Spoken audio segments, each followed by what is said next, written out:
everyone. Today we are going to discuss about what is cloud computing. So before dive into cloud computing, let me ask you one simple question. If your phone gets lost today, will your Google Drive photos also be lost? No, right? But why?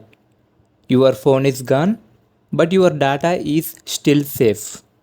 That's because your data is not stored in your phone. It is stored in the cloud. And let us understand this diagram. And this is you. You are using mobile phone, and this is the internet. Okay, this is the internet. Think of it is like a road. Just like vehicles travel on road, your data travels on the internet, and this is the cloud. Do not think it is in the sky.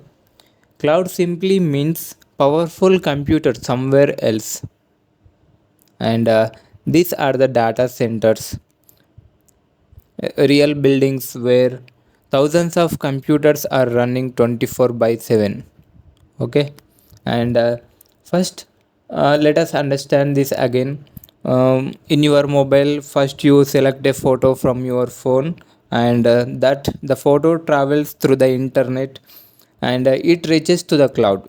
It reaches to the cloud, which means it goes to the data centers, and your actual data gets stored at here. Okay, now your data is stored here, or you uploaded a photo and your photo is stored at here in the data center, and the same photo you want to see again. Okay, your phone sends request to the cloud, and the cloud send back the photo to your screen. Okay, and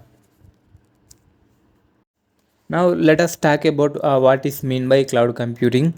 See, simply cloud computing means storing and accessing data from remote services using the internet instead of your local device is called cloud computing. And I hope today we have understood what cloud computing is and how it works, and where our data is actually gets stored.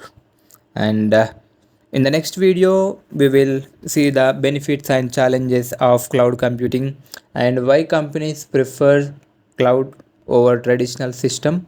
Thank you.